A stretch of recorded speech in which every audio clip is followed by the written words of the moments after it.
सभी को बुलाना चाहती हूँ। श्रीनिवास रामानुजन भारत के महान गणितज्ञों में से एक थे। उनका जन्म 22 दिसंबर 1887 को तमिलनाडु के ईरोड जिले में हुआ था। उनके पिता एक साधारण कर्मचारी थे और परिवार की आर्थिक स्थिति अच्छी नहीं थी। फिर भी रामानुजन ने अपने साधारण प्रतिभा से पूरी दुनिया को चकित कर दिया। रामानुजन को बचपन से ही गणित में गहरी रुचि थी। वे बिना किसी औपचारिक प्रशिक्षण की कठिन गणितीय समस्याओं को हल कर लेते थे।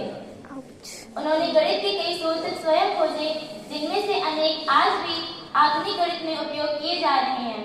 उन्होंने मुख्य रूप से संख्या सिद्धांत, नंबर थ्योरी, अनंत श्रेणियां, इनफिनाइट सीरीज, सतत भिन्न, कंटिन्यूड फ्रैक्शंस और बीजगणित के क्षेत्रों में महत्वपूर्ण कार्य किया। उनके द्वारा खोजे गए कई सूत्र उस समय के गणितज्ञों के लिए भी समझना कठिन था। रामानुजन की प्रतिभा को पहचान दिलाने में प्रोफेसर G.H. हॉडी का बड़ा योगदान था। हॉडी के निमंत्रण पर रामानुजन इंग्लैंड गए और कैम्ब्रिज विश्वविद्यालय में कार्य किया। वहां उनके शोध को अंतर्राष्ट्रीय स्तर पर पहचान मिली। रामानुजन का स्वास्थ्य हमेशा कमजोर रहा और मात्र 32 वर्ष की आयु में 26 अप्रैल 1920 को उनका निधन हो गया। उनके अल्प जीवन के बावजूद गणित में उनका योगदान अमूल्य है। भारत सरकार ने उनके जन्मदिन 22 दिसंबर को राष्ट्रीय गणित दिवस के रूप में मनाने की घोषणा की। रामानुजन आज भी युवाओं के लिए प्रेरणा स्रोत है और ये सिखाते हैं कि सच्ची लगन और मेहनत से किसी भी कठिनाई को पार किया जा सकता है। धन्यवाद। धन्यवाद गौरी। केवल बहुत सिंपल सी तालियां बजाए। एक बार स्काउट क्लैप गो।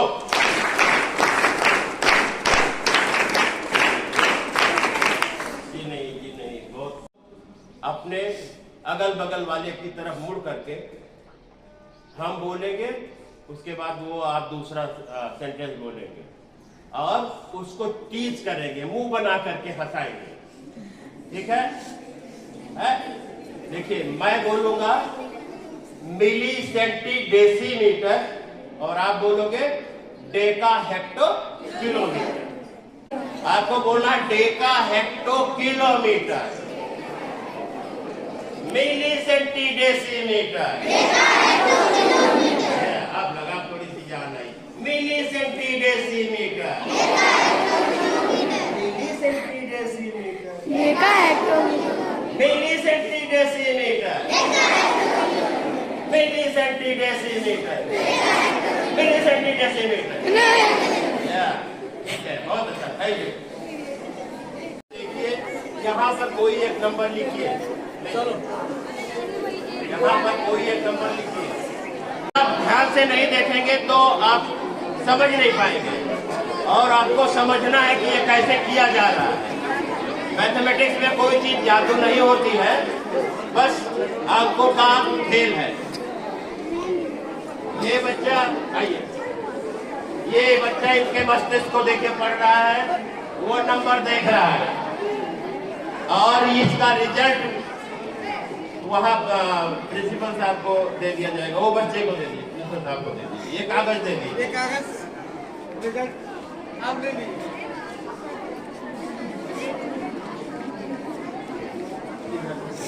अब मैं इस बच्चे से कहूंगा कि ये जाकर के जो आपके बीच से आया है कोई और नंबर उसी के नीचे लिखे।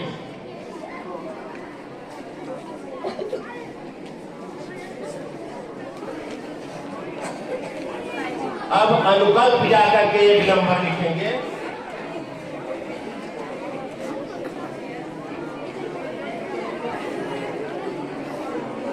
अब आप पुनः एक नंबर लिखिए।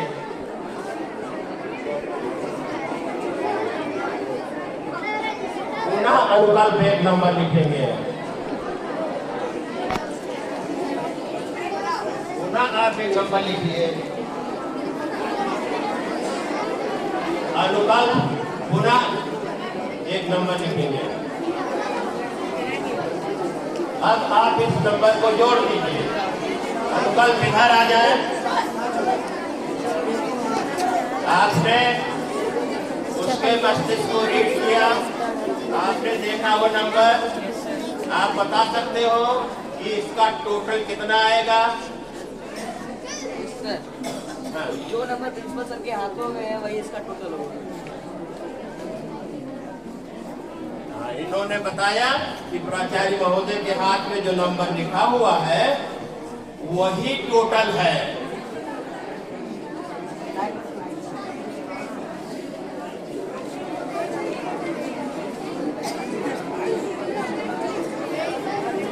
वह नंबर वही है बच्चों जो प्राचार्य महोदय के हाथ में है, जो इस बच्चे ने सूर्यांश ने पहले लिख करके दे दिया था। आपको कैसा लगा? ठीक है। उन्होंने टोटल गलत किया हो तो उसकी बात करेंगे। देख लिया। मेरे पास जो नंबर की पर्ची थी इसमें 323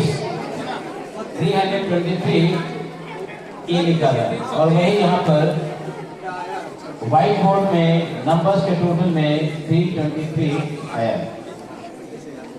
अभी बच्चे ने लिखा है संख्या तो सही है, लेकिन इस बच्चे को एक बात और ध्यान देना होगा कि यूनिट के नीचे यूनिट, 10 के नीचे 10 डिजिट और 100 वाली डिजिट अलग जाएगी।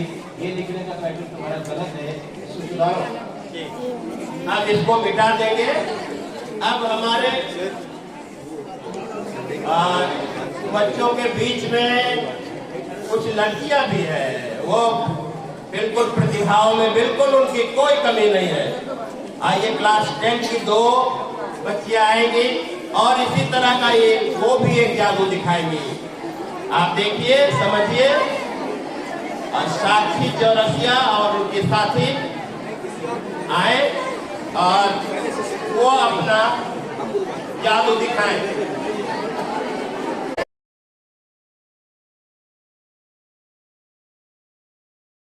आज हमारे पास में ये 2 बच्चे हैं जो एक गणित का जादू दिखाएंगे। एक इसमें से गाइड करेगा, दूसरा वहां पर कैलकुलेशन करेगा और कैलकुलेशन के बाद में ये ऑटोमेटिक बता देगा कि इसकी बर्थ का ईयर कौन सा है। चलिए वहां पर पहुंच जाइए एक जन। ये इस इंस्ट्रक्शंस का, इनके इंस्ट्रक्शंस को फॉलो करेंगे। हाँ, आप बोलिए, इंस्ट्रक्शन बोलिए। आज मैं इनसे इनके जन्म का वर्ष बिना इनसे पूछे बताऊंगी। आप जितने वर्ष के हैं उसको 78 से घटाएं।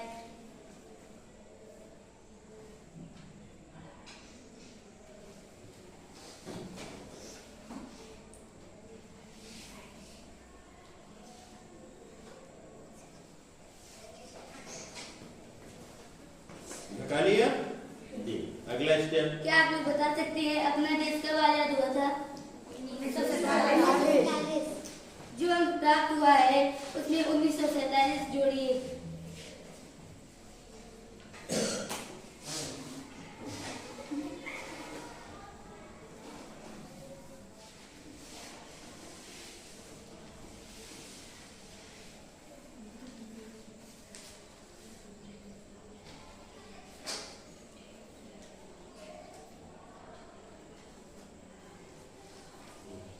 इस तरह से जो 4 अंकों की संख्या है वही आपके जन्म का वर्ष है।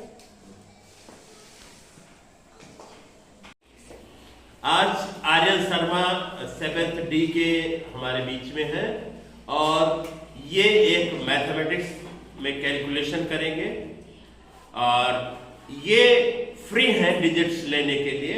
जैसे जैसे हम बताएंगे उस तरह से ये डिजिट लेंगे और उस कैलकुलेशन का आंसर वो लड़की एक लिख करके रखी है, उसका आंसर वो आएगा। और दिखाइए आप, ये इसका आंसर ये आएगा। ठीक है, आप लिखना प्रारंभ करें। मैं इधर बोर्ड पर नहीं देखता हूं, बस आप लोग कैलकुलेशन ठीक से चेक करते रहिए। कोई भी 3 डिजिट का नंबर लीजिए जो रिपीटेड डिजिट हो, मतलब जैसे 4 लेंगे तो 4 4 4 444, 5 लेंगे तो 555, 3 लेंगे तो 333। ऐसा कोई 3 डिजिट का नंबर लीजिए, आप डिजिट अपने मन से कोई चुन सकते हैं। 3 डिजिट का नंबर लीजिए।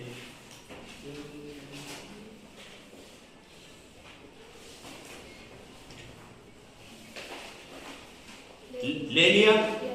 अब उन डिजिट्स को जोड़ लीजिए।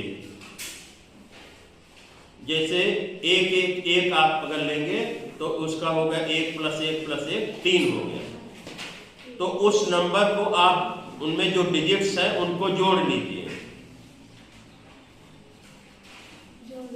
इस तरह से जो नंबर आपको जोड़ने से प्राप्त हुआ उससे पहले वाले नंबर को भाग दे दीजिए। उससे पहले वाले नंबर को भाग दे दीजिए। जो रिपीट करके डिजिट लिए लिखे थे उससे भाग दे दीजिए। आप लोग कैलकुलेशन चेक करते रहिए, कोई गलत ना हो।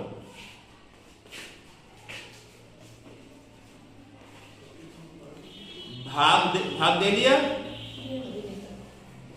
इस तरह से भाग देने पर जो नंबर आया है उसमें 7 जोड़ दीजिए।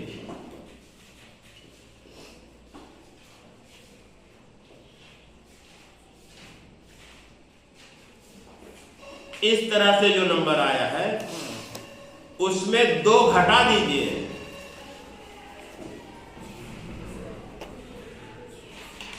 अब आपको वही नंबर मिल गया है जो इस लड़की ने दिखाया था।